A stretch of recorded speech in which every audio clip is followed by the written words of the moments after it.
Hey, do you want to see the future of AMG? Check this out. This is mad.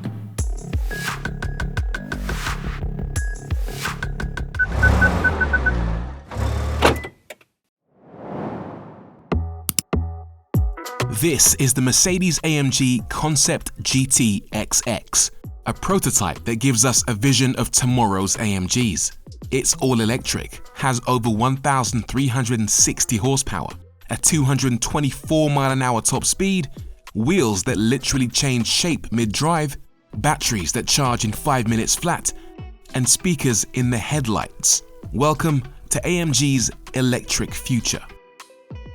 First of all, this is a concept car. It's not real, not yet, but it does give us a preview, some insight into a production model that Mercedes-AMG will bring to market in 2026. And yeah, there's a lot going on here, isn't there? Very long, very low, very sleek, obviously with a big focus on aerodynamics. Still got plenty of familiar AMG design hallmarks, but lots of new stuff everywhere you look as well, all wrapped up in this very bright shade of sunset beam orange. I mean, some of it even glows in the dark. More on that in a second. I know what you're thinking. Maserati. I mean, controversial. The most challenging aspect of this new car's design is perhaps the fact it ditches the beefy extended bonnets that are synonymous with most AMGs. This has been swapped for a more pointy aerodynamic front end with a new concave 10-strut interpretation of the Panamericana grille, with the 3-pointed star on the front sucking cool air into the bumper and out through the vents on the bonnet. But the quirks don't end there. Now, we all know that AMGs are famous for the sound they make. It's a big part of their character, but they've had to think outside the box because this is a fully electric car. One of the things they've done is installed a sound bar at the rear of the vehicle to generate a noise that the outside world can hear.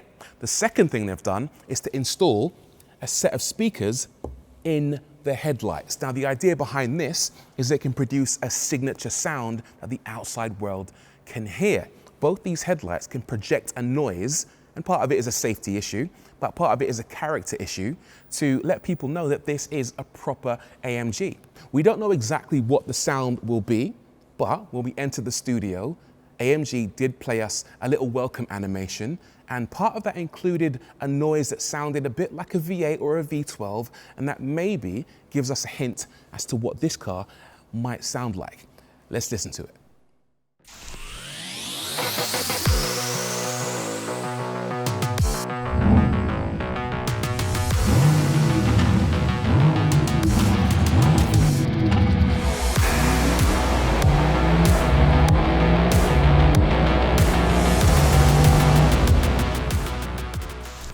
Very interesting car in profile, so super low, super sleek with this double bubble roof up top, these pop-out door handles at the side. We've also got this carbon fiber trim just here with the AMG badge and the tiniest door mirrors in the world. They almost look like they've come off a different car or as if they've shrunken in the wash. But there are two more features that I think you're going to find extremely interesting. So earlier I mentioned parts of this car have glow-in-the-dark paint. Here's what I meant. This is fluid light paint, luminescent paint that illuminates whenever an electrical current is applied to it. It's very cool. It's not a screen, it's not a display, it's not a light, it's simply paint that reacts to electrical energy. And it's cool to look at, but it also serves a very specific purpose. It actually shows you the vehicle's state of charge. So when the car's fully charged, these go off and let you know that it's ready to roll. Next up are the wheels. These are 21-inch forged alloys with a 5-spoke design, very thin spokes. But the clever thing about them is that they actually have carbon inserts, these elements, all the way around the outside, and these can open and close to provide additional cooling for the brakes. Here's how it works. When the brakes get hot, the car's computer sends a signal via Bluetooth to the central hub, which has actuators inside that press against elements that allow these to open and close to increase or decrease cooling and of course drag. Now, each of these also has a battery pack which is recharged by the motion of the wheels, and one fully charged battery can supply enough current for 200 actuations. That I've never seen before and I think is just bonkers really. This interior is mad. I actually love it. It's so kind of simple, but also has so much detail that I've just never seen in a car before. So let's start with the dashboard. That is something that kind of resembles the Panamericana grille at the front. And then it's kind of designed to resemble a structural element, almost like a cross member. And the same thing applies to the doors, which have this kind of grab handle feature, but it all looks as if it's part of the structural design of the vehicle itself. And then the other details, these orange elements inside, these are actually designed to look like high voltage cables, and bringing that into the cabin as opposed to leaving it hidden away underneath the bonnet, for example, is just a fascinating touch. And then on top of that, you got these kind of electrical touches just here with the embossed Formatic logo. It just kind of makes a feature of the fact that the car's electric, but in a really cool way. We've also got what you'd expect from the infotainment system, so a big screen for your media playback, a nice clear screen for the driver. This steering wheel is designed to look like the same one you get on the AMG One, with of course the mode buttons with the icons integrated in the center. That looks fascinating. And then in the rear, because it's a four-door car, those are bucket seats integrated into the actual structure of the vehicle. And then we've got these carbon buckets just here for the driver and passenger, with a 4-point harness. Now, they don't feel as comfortable as I expected, but Mercedes have a solution for that. Check this out. Let's take a closer look at the seat cushions because they are super interesting. So this is actually a 3D printed material here. This is actually polyurethane, and it's built up using a 3D printing process. You can see how squishy it is and how intricate the material is inside there. Now, obviously, that is interesting in and of itself, but there's something else that's really interesting about it, and that is they can customize the shape of this to your individual body. They actually can take a picture of your posterior using a camera phone, get the exact contours of your bum, and then 3D print this cushion according to your individual shape.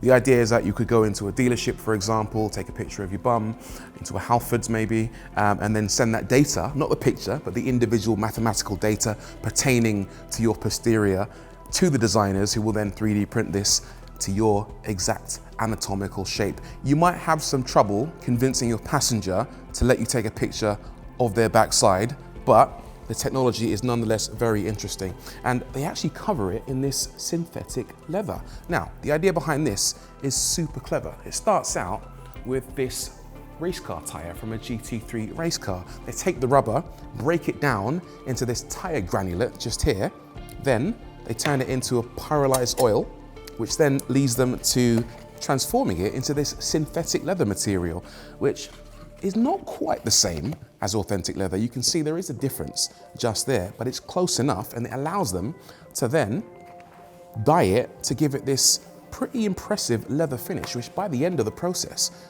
looks pretty close to what you might get from an animal. Very clever.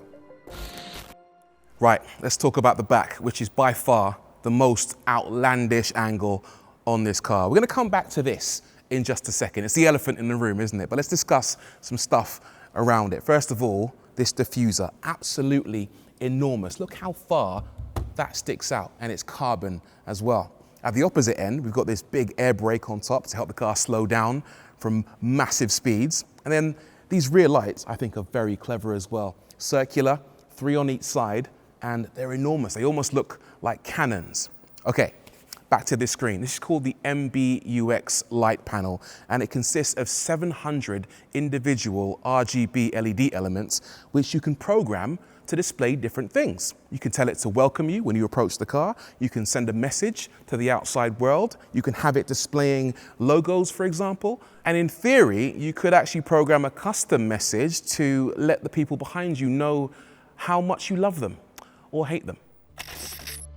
Now, earlier you heard me say this car had access to 1,360 horsepower, and that was not an exaggeration. We're talking Bugatti Chiron levels of hypercar performance here. And that comes courtesy of 2 high-performance electric drive units. And this one is the one that lives on the front axle. And it comprises an axial flux motor, an inverter, and an individual gearbox. Let's take a look at the one at the rear. Now, over here is the rear drive unit, and it's a little bit larger, and that's because it contains 2 axial flux motors, 2 inverters, and 2 gearboxes.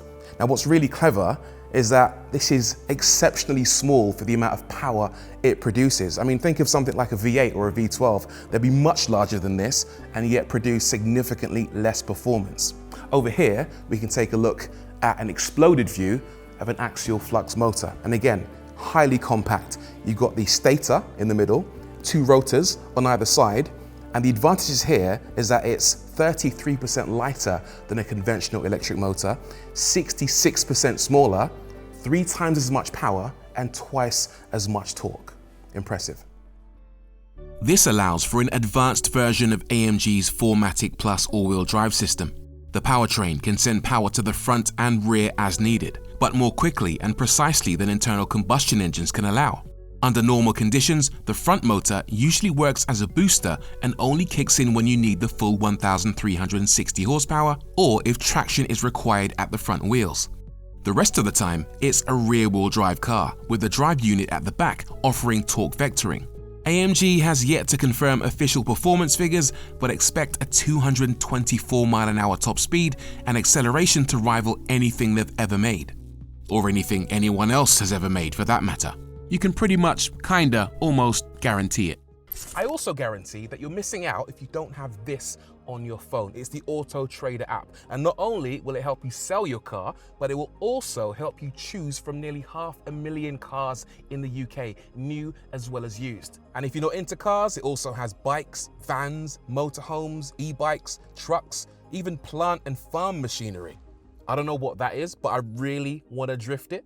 Oh, and the app also has dark mode, so you can do it at night. Download it from the App Store or Google Play Store right now.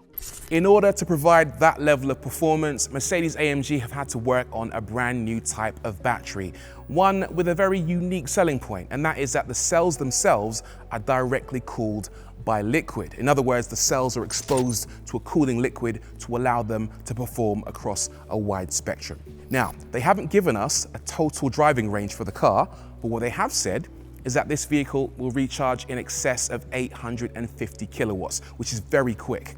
It will allow it to charge from 20% to 400 kilometers, or around 250 miles, in just 5 minutes. Rapid.